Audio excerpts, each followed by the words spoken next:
Thank you all. When Jason asked me to come and talk about fitness, wellness, and medical surveillance, I felt really comfortable with that. And the reason is that is the order in which we put together what I hope is a comprehensive medical and fitness program at Austin Fire Department. I came on 16, almost 17 years ago, and it was at that time that Austin was one of 10 cities that helped develop that joint labor initiative that Curtis just described. Catchy little name, I-Chiefs and IAFF, Joint Labor Management Wellness Fitness Initiative. And so, walking out of the presentation in Toronto, where the fire service was given this document, my fire chief handed me the document and said, make this happen.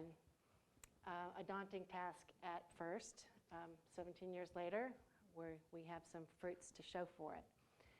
So what I'd like to talk about is the unfolding of our program, and ours is not the only way, and it probably isn't the best way.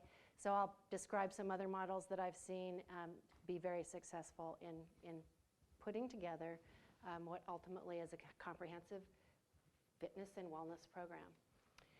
As a fitness professional, it's a beautiful thing when you walk in and introduce yourself to a new client, a group of clients. You first establish what their health status is.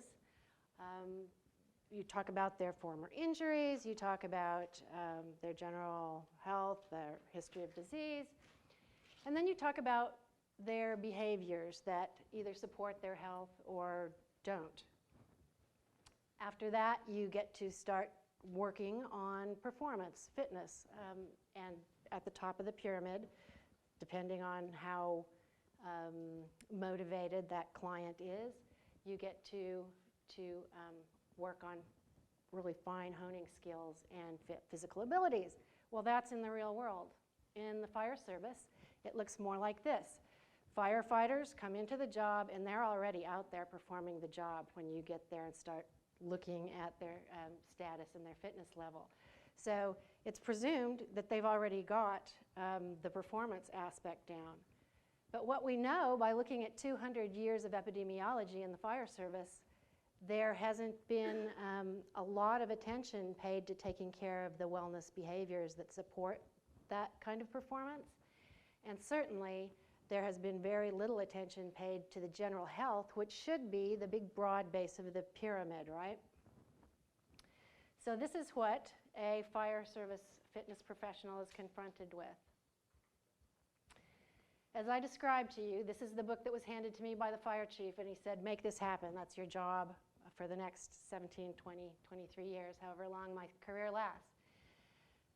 The fire chief of 10 cities and the president of the Union of 10 cities, both American and Canadian, came together with the idea of changing that evil epidemiology, the fact that firefighters die more frequently and at a younger age than the rest of the population of the diseases that are killing the rest of us, like cardiovascular disease and certain kinds of cancers.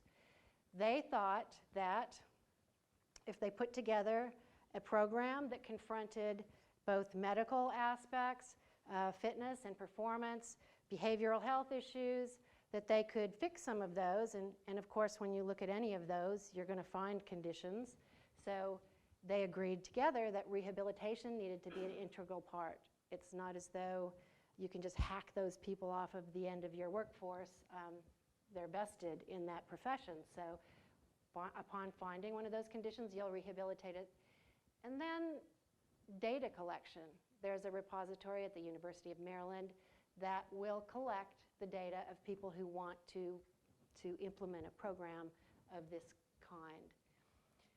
But that's a really scary list of things to do, especially when you're walking into a job. So let's just talk about where you start and how you start. First, I should ask, how many of you have departments that have wellness fitness programs in place? Awesome. The point being that you have to pick some place to start, and that place has to match your resources. To think that all of this is going to come together magically at a point in time is folly and disappointment. for people like us. Let's fast forward 17 years from that day, and this is the Austin Fire Department Wellness Center today.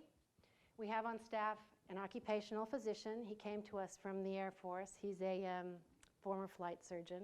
His job was to keep pilots in the air.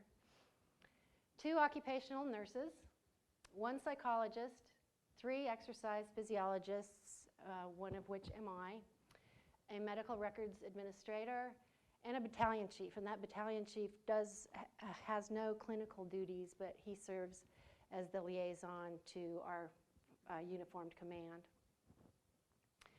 In that building, we also house the workers' comp occupational nurse and a workers' comp administrative support person. They have no clinical duties, but we have kind of made a one-stop shop for people who are injured and on light duty, as well as those who are coming in for their annual medical and their fitness assessment. So where did we start? We started with fitness, not surprisingly, because I'm an exercise physiologist. Probably also because I'm cheaper than a physician. So it made perfect sense to start with fitness. And also because we've already said that the top of the pyramid is an understanding that firefighters need to be performing independent of their wellness behaviors, independent of their health issues. So fitness always implies performance. It relates to a set of tasks. You have to be fit for something, fit to do something, and certainly we are all not fit for everything. So we have to pare it down to what we need to do and what we want to do in life, in sport, in recreation. We achieve fitness through training and practice, and we maintain it by training and practice. As far as fitness on the job, working as a firefighter, here are the elements that the task force set forth. They said firefighters should have access to a fitness and exercise professional, that they should have an annual fitness assessment. Incidentally, that assessment, in our case, has no defined standards. If you come in for your medical exam, you have a medical exam at the end or in the middle or at the beginning. You do the fitness assessment because we are at a central site. But we don't have any bar that you will have to suffer consequences for if you don't make it. So our program is education-based, and while it is mandatory that every firefighter in the city of Austin does participate, it's non-punitive, meaning based on this fitness assessment, no change in your assignment, no change in your rank, no change in your pay will ever occur. That's outside of our purview. We give time to train on duty. In fact, it's more than giving time to train on duty. We have policy stating that firefighters have to work out at least an hour a day per shift. And given that, we have to give them safe exercise equipment and a safe environment in which to exercise. So these are elements that the task force, the I-Chiefs, and the International Association of Firefighters set forth in an agreement between labor and management. That fitness assessment is a snapshot. We kind of, we attempt to give your status as it is right now, as it relates to fitness, not as it relates to firefighting, as it relates to aerobic capacity or body composition or strength. And we also give them their last 2 years of data so that you can kind of observe trend. We look at muscular strength, muscular endurance. We have a kind of a sampling of flexibility and body composition, which is at the bottom. It actually is the first thing firefighters' eyes tend to focus on. I guess it's kind of integrally related with your ego, how much body fat you have compared to muscle mass. We're all pretty good at using skin fold calipers to estimate body comp. So whereas I did say there wasn't a standard that you have to make, we do acknowledge that scientific literature has quantified what your aerobic capacity needs to be an effective and an efficient firefighter. Dr. Abel mentioned a study this morning that said firefighters who can function at an aerobic work capacity of 12 METs or greater are half as likely to be injured. The existing scientific literature will say anything between 11 and 13 METs. Kennedy et al. Said it would probably be better to have 14 METs so that you had a solid reserve over and above your work capacity so that you're not working at or near your max.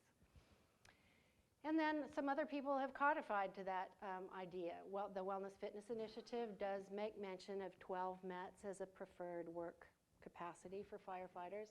And NFP 1582 in the 2013 version has also mentioned that 12 METs is a preferred aerobic workload to be able to sustain, not just to be able to touch the peak of. Would anybody here benefit from a discussion about what a MET is? Yes? A MET is short for metabolic equivalent. And because you can measure the intensity of exercise, this is very simplified, on how much oxygen it takes to support that kind of work. 1 MET is the amount of energy it takes to sit down in a chair at rest and just keep your physiologic functions running. So that's your resting metabolic rate. So to be able to work at 12 times your resting metabolic rate is the desired workload that a firefighter should be able to support. And most of ours are there or very close. Fitness for the fire recruit. We start training our potential firefighters before we even own them.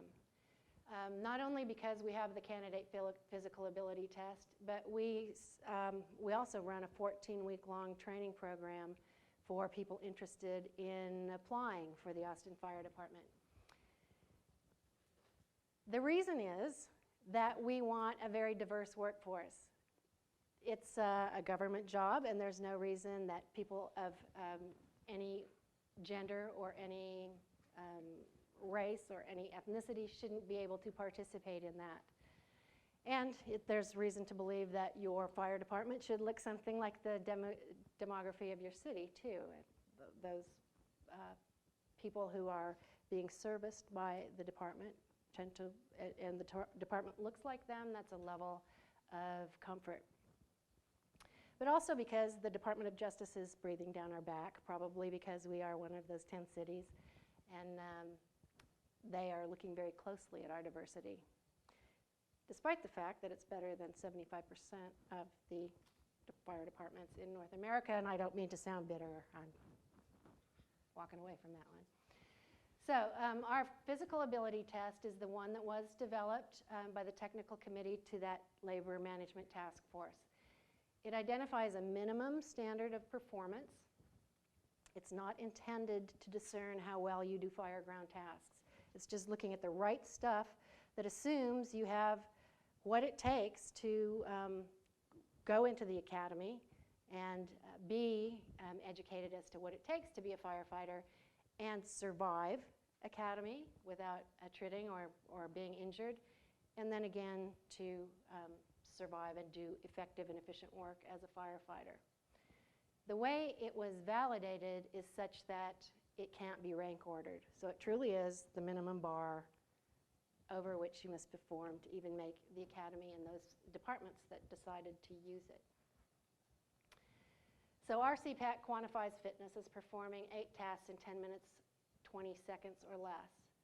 That would be the first hurdle, and then we also ask for a treadmill test during their medical exam, which requires them to function at higher than 12 METs or they fail their medical exam.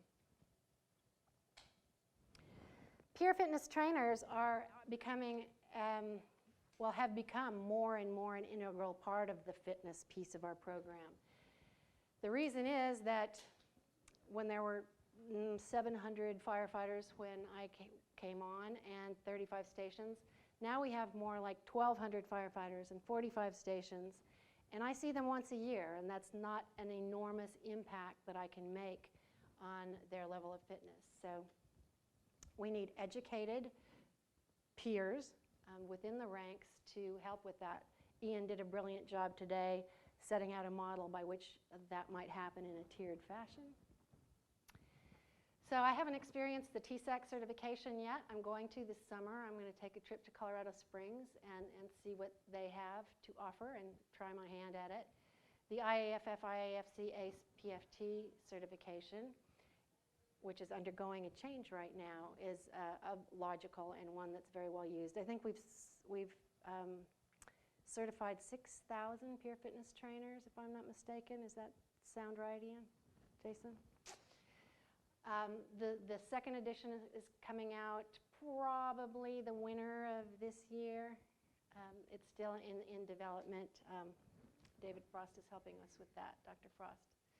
ACSM Personal Trainer Certification is very well respected, as is the ACE Personal Trainer Certification. So any one of these would be a great place to start building your peer fitness trainer team.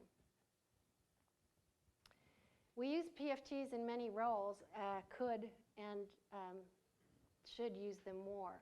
We're developing a program now where the PFTs will go out and lead crew exercise, largely based on the fact that we are getting hurt in droves. We have, I don't care whether it's CrossFit or Truck Room 18 or any of those, but those are not supervised fitness programs. They are not scalable without somebody in the presence helping to look for quality of movement. PFTs could administer the annual assessment. In our department, they don't because we have a clinical staff and a central site, but there's no reason that a PFT can't go into the field with the equipment and assess the fitness of the crews that way, or set up in a central site and do that job as well. We utilize them in the training and orienting of recruits because we have a set process by which we prepare people for CPAT. Those who want to, they are welcome to waive that extra help if they want to. We let them get their hands on the tools, get familiar with what the fireground task looks like and feels like, so that if they decide they want a career in the fire service, not being familiar with the tools and the tasks is not a reason that we reject them. We use them to proctor our candidate physical ability tests. We use them to monitor physical training at the academy. And we're using them more and more in a personal training setting. So that might be somebody who asks us to help them train for a half marathon maybe. And more we're using them in fitness interventions.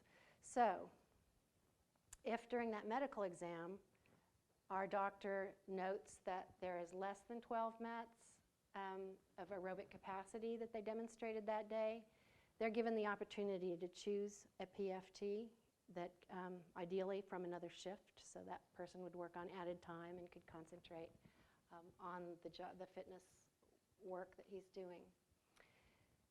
NFPA 1582, as a side note, has a tiered response to those people who have submaximal or suboptimal aerobic capacity. They're saying that if you have 10 METs and above, you should undergo remediation, and peer fitness trainers would be excellent at helping them achieve that boost up to what we would call satisfactory or work capacity. But they also say if you have under 10, that there's a reasonable expectation that firefighters might be pulled off and remediated before they return to the rig. So we personally do that almost never, very rarely. In our 17 years, we might have done it 4 times. And those firefighters ended up being grateful for the opportunity. This is just an aside. People go, oh my gosh, mounting a team of 30 peer fitness trainers, that sounds crazy and it sounds expensive, and it is at $500 or $700 or $800 a piece, plus maybe travel expenses. But FEMA is great at assisting you in taking their money. They really are.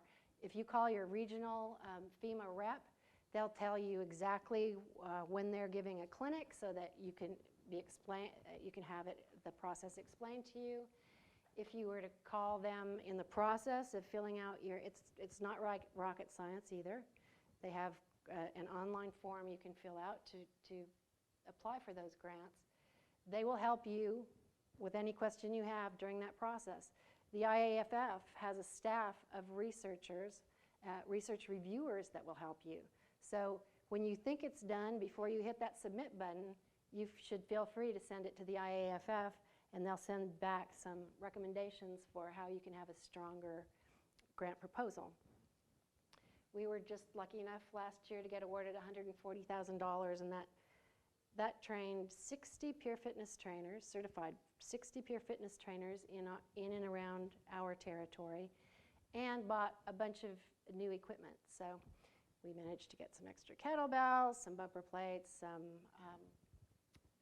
Olympic bars, and our PFTs are going to deliver those out to the field, and they won't leave them until the crews have been oriented as to their proper use. Is there a match you have to contribute to that? There is a match. There is a match. It depends on the size of your city. For us, it was 15%. It could be 15 or 20%, and in some small jurisdictions, maybe as low as 10. Yeah, so that might have to go through your chain of command, even maybe to your city council, to make sure that they will fund that small piece of the action. Thank you. So I'm going to just scoop you a little bit on the new edition of the Peer Fitness Training Curriculum. My kindergarten version of Dr. Frost's scientific charts are telling you the same thing. Basically, that we're looking at capacity, meaning a firefighter's physical ability, or even in a more macro sense, the capacity of a tissue to tolerate stresses like muscles, joints, ligaments, etc. So those are describing capacity, and we're comparing those to demand. And the demand might be the job task, or it might be the applied load in a weightlifting scenario. But the point is, instead of doing everything you see everybody else do in a gym, why? I don't know, because I saw it done. Let's do the things that will apply to your job and your life and your recreation, and keep your capacity above the demand. So capacity is a concept that's going to give us a new definition of fitness, maybe. Can you move without compensation? Again, Ian Crosby had might have scooped me on this, but it's good to know again. Can somebody move unloaded without compensating? Is the quality of their movement going to stand up under a load, as when you're trying to build strength? Will it stand up over time, as when you're trying to build endurance? And will it stand up if you add speed, as though you're trying to train power? So fitness might be described as the ability to move through work and life without compensation. The demands are going to include what I need to do, but not just what I need to do, what I want to do and what I love to do in sport and recreation and family. Because what you do here in your real life outside of the job is going to affect your ability to continue doing that job. And what you do on the job is definitely going to either limit or enhance what you do off the job with your job or your family or your sport. So this is my kindergarten version of Dr. Frost's, his maybe higher level charts. The capacity in this case is nice and high and the demand low relative to somebody's capacity. And what might be of interest, if you can be interested in a drawing this simple, would be that orange arrow. And that orange arrow represents the margin of safety. So what could happen to you in life that would shrink that margin of safety? An injury certainly could. Aging tends to want to do that to us. We tend to lose every bit of muscle mass that we don't use every day. We tend to lose muscle mass and replace it with fat, assuming we eat the same number of calories a day. So that could limit the margin of safety.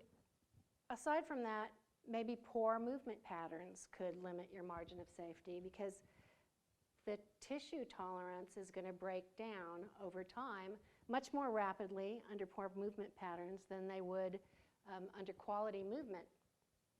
So say that the little plastic top on your water bottle, you can open it many times, certainly more times than it takes to empty the bottle. But if you use it over and over again, at a certain point that's going to snap off. So over time, the tissue degraded and was not capable of standing up under the load. And that's another kind of analogy about how that margin of safety might shrink. So when the demand becomes greater because of any or all of those effects on one's body and one's fitness level, injury is bound to occur. The demand has exceeded the ability of the tissue to tolerate the load, or of the person to effect the job without being injured.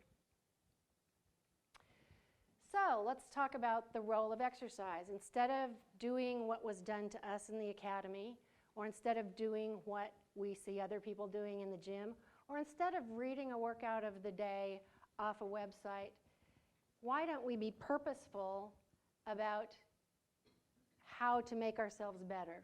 I should have quoted you on this, David, that the purpose of exercise is not to make you tired. It is to make you better.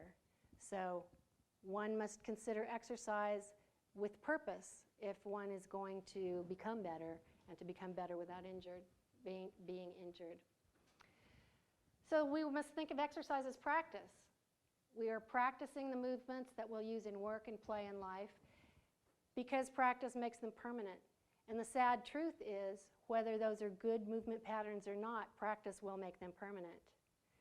One of our occupational nurses was a former California police officer, and he said, instead of leaving the brass of the expired shells all over the ground, police officers were taught to pick them up and put them in their pocket.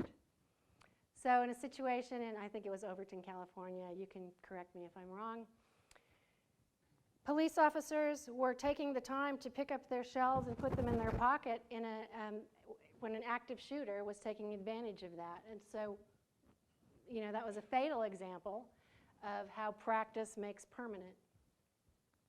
So using exercise as a model for changing habits, that's what we're after. I promise I didn't talk to Ian on the phone and promise to repeat everything he said, but let's try not to define fitness anymore by how heavy did you lift it, how fast did you run it, how high did you jump it, how far did you run. Fitness is moving safely and well through the demands of work, play, and life. And why this is important is firefighters' injuries tend to shorten their careers, affect their daily life, and possibly even change the way that they retire. I'm going to throw this in as mainly as emphasis for what fitness doesn't do. Fitness for duty is not one of the concepts we deal with in my department, in my division, the Wellness Medical Fitness Division. Fitness for duty asks the question of can you perform your job tasks safely and effectively? And if somebody's asking this question of a firefighter, we have already failed. We should intervene before this happens. And the only reason I even bring this up is to counsel you, if in fact you're developing a program, this should not be in the job description of your fitness professionals. The quickest way to tank a fitness program is to associate it with the possibility of being jerked off the job. That's a medical decision on a case-by-case basis, and we as fitness professionals should never be involved in a fitness for duty question, test, assessment, unless we want our personnel to be afraid of our program. We're the good guys. We're the guys that keep you on the trek. Wellness. This would be a perfectly good place to start a program. It's inexpensive. We know that fitness does not necessarily imply wellness or health. So this middle section of the upside-down pyramid would be a great place to start as well. The wrestlers up here probably are very fit, but they have probably performed some processes to make their weight that might be less than healthy. If firefighters did that, they would be prone certainly to heat stress injuries and dehydration injuries. The fellow down at the bottom here, I have no doubt that he's very fit, but what he did to achieve this look on that day had nothing to do with wellness or health. It had a lot to do with walking a line between starvation and muscle building. It might have had to do with some pharmacological enhancements. It might have had to do a lot to, and I'm not intimating that this particular man did that. It might have had to do with dehydration and walking that fine line where his skin was very thin that day so he could oil it up and look like that. But it doesn't have to do, I don't doubt his fitness. I doubt his most recent wellness and healthy behaviors. So it's really easy to include the behavioral element that supports both the health on the skinny part of the pyramid below and the fitness above. Those wellness behaviors are things like tobacco use, smoking and tobacco use, stress management, nutritional habits, supplementation. Those can be done through newsletters, again, free, links on your websites, free, building professional websites where you can refer your firefighters out to get those kinds of help on issues like that. This gentleman here probably needed a fashion consultant, but that probably isn't going to be in his employee assistance program. But your city probably does have an employee assistance program to help with some of these personal and family counseling, substance dependence, and those kinds of issues. Wellness is all about lifestyle choices. This gentleman's 65 years old, and he knows that wellness is about that he needs to support his health and his performance by doing wellness behaviors, because you only get to keep what you use. So clearly, it's your behaviors in everyday life that affect both sides of the upside-down pyramid. Medical surveillance now. That was the last to come on in our case. Some people might assume that that's because it was the most expensive. Actually, I surveyed 110 departments in Texas, and I found that 60% of them never, ever give a medical exam to the firefighters they hire. Not at hiring, not annually, not at promotion. One would assume that not if they have special operations teams, that perhaps not even then. But how can we not support that skinny little precarious point on which the rest of it all lands? So medical surveillance, surprisingly, is where many departments start. And the goal of that is to have the uneventful medical exam.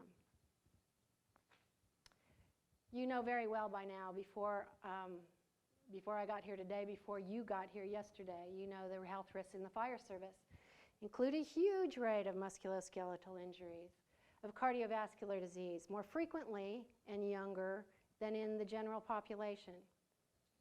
Pulmonary diseases, cancer. I took this right out of Portland Fire Department's fitness and medical policy. In throat cancer, you might be twice as likely in the fire service to get it as the general population. Same with mouth. Lung cancer, 20 to 90% higher chances of developing lung cancer. Brain, almost 30%, and so on. None of this is new, but these are all things that might show up in a medical exam despite wellness behaviors and despite a high level of performance. We were in business in the Austin Fire Department 2 weeks with our, under our new kind of model with an on-site physician, our nurses in place. We were in business 2 weeks before we found a potentially lethal cardiac lesion in a 33-year firefighter. We have a referral network in which our docs have agreed to see our firefighters within 24 hours. He went to the doc, he got a diagnosis, he was stented, went through a very quick cardiac rehab, and was back on the truck. So it doesn't take long before you're going to find one of those issues that will save your firefighter's life. If you do start with medical surveillance, or even if you don't, if you start anywhere in the spectrum, there are some considerations that you should think about and know about and have designs for before you begin the process of medical examination. First, your firefighters should know that they have an expectation of confidentiality. We have a battalion chief in our wellness center, and his job is to be the liaison between the clinic and the command staff. If we, the physician's job is to say cleared or not cleared. It's that easy. 99.5% of all of our firefighters are cleared at the end of their medical exam. There are a few who aren't. The only information that our battalion chief gets is cleared or not cleared, and his job then is to inform the battalion chief of that firefighter that he will be referred out for evaluation and that he may or may not be at work on the next shift day, and the battalion chief follows up on that. So firefighters need to know that they can expect confidentiality, and you need to have the flow chart of what happens when there is an issue that's noted and there are no surprises. Labor needs to know about it. Management needs to know the limitations of the information they will get, and everybody's happy. But that has to be done at the outset. Another consideration about medical surveillance is that it can be a very valuable thing to have your baseline data. In New York City, where they are expecting somewhere between 1,500 and 2,000 retirements based on the Ground Zero event, they were able to prove that their illnesses, mostly pulmonary, were job-related because they had baseline data, 15 years of baseline data, that showed that those ailments were occupationally acquired. Know that if you are running a medical program or even contracting to run your medical program, that you are employing a screening physician. You're screening for the health issues that we expect to find in the fire service and those that we're looking at in general health. You're not, as a physician, probably going to treat those people in your workforce. The minute a physician treats a patient, they owe their loyalty to that patient, and so suddenly the physician who's being paid by the city or by the fire department has a conflict of interest when it comes to clearing or not clearing that patient. So he becomes not an employee but a patient the minute a physician treats him.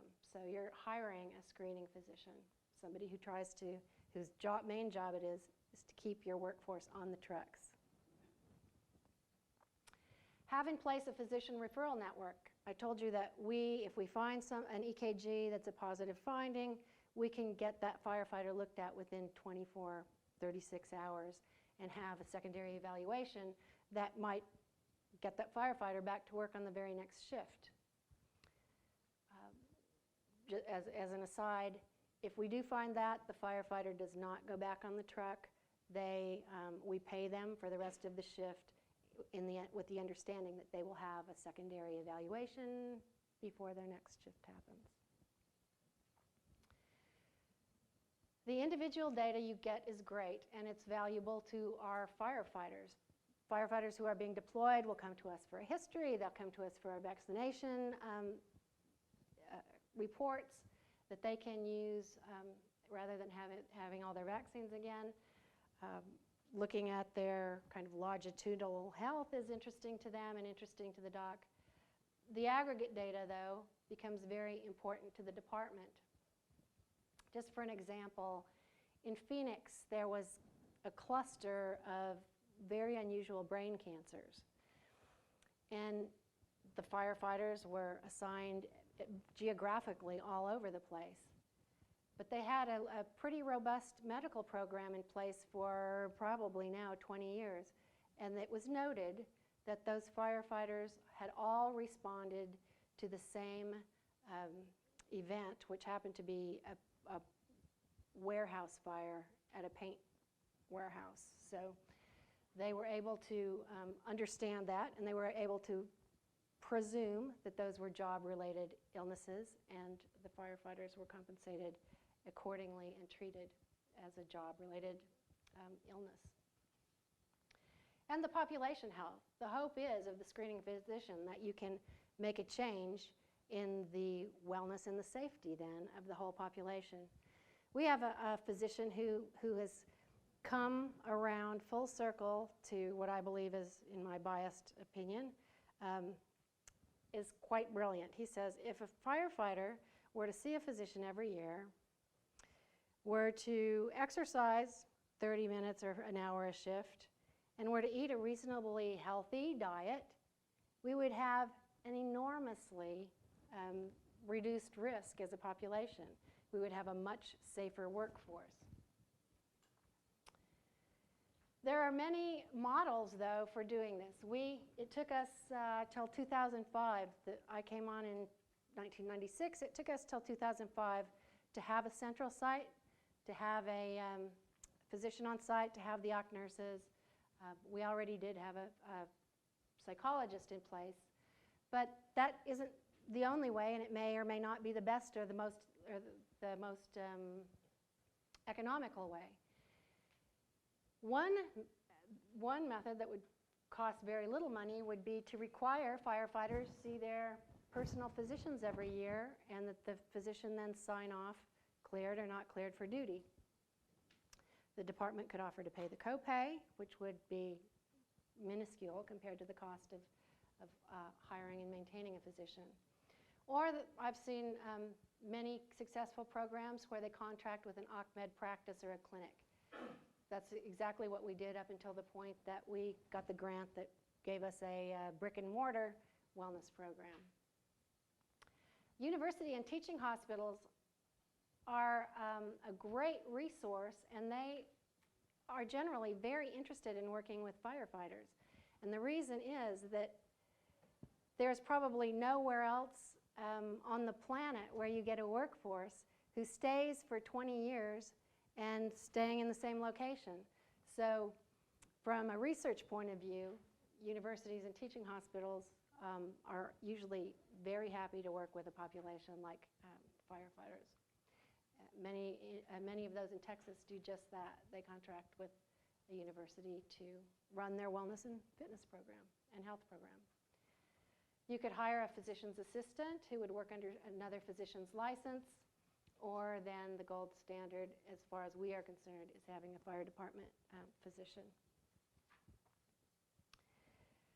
In whatever model you choose, assuming you don't already have that in place, these are the guidelines that you want to supply to your docs. You want to give them job descriptions of every rank in your fire department. You want to furnish them a copy of NFPA 1582. The latest one that just came out is 2013.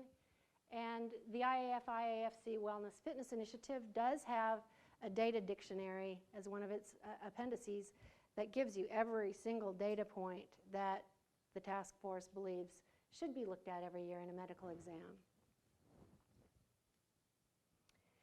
So I include this because the medical community and the fitness community can come together and change the culture of the fire service such that they are a safer workforce that has a better chance of completing their career in good shape and a better chance of having a long and healthy retirement. I've copied this, getting off your ass. Ask your doctor if getting off your ass is right for you, for my doc, and he hung a copy of it in his exam room. So just some suggestions as you go through the process, assuming that you want to and assuming that you're in a position to.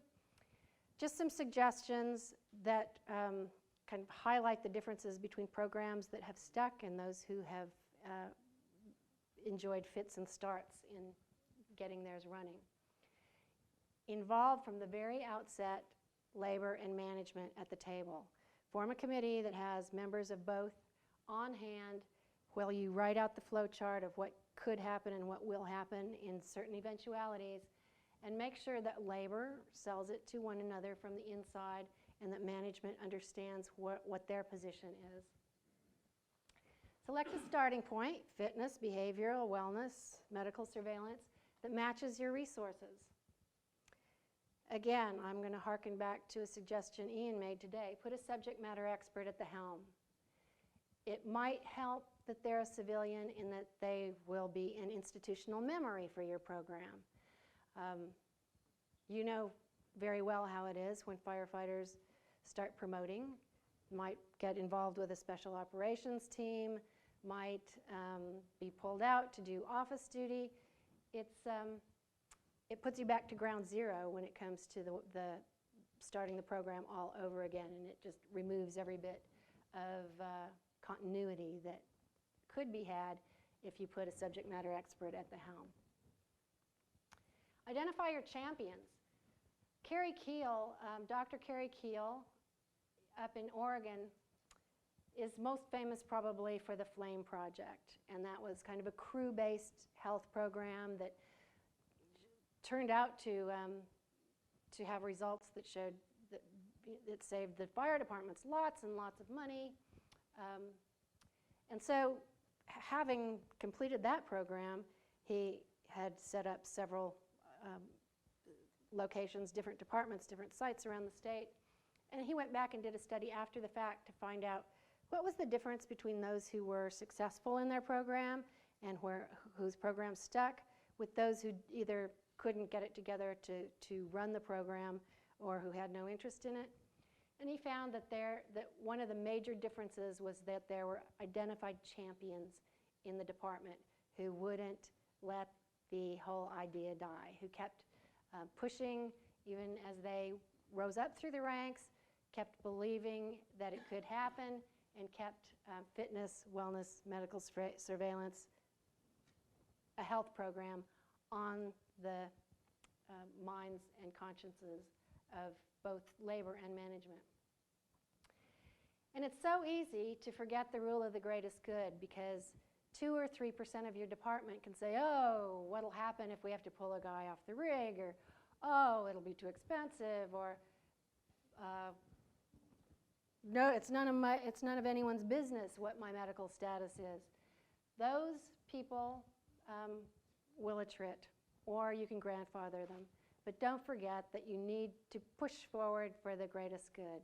It doesn't take long to figure out that health is much less expensive than illness and injury.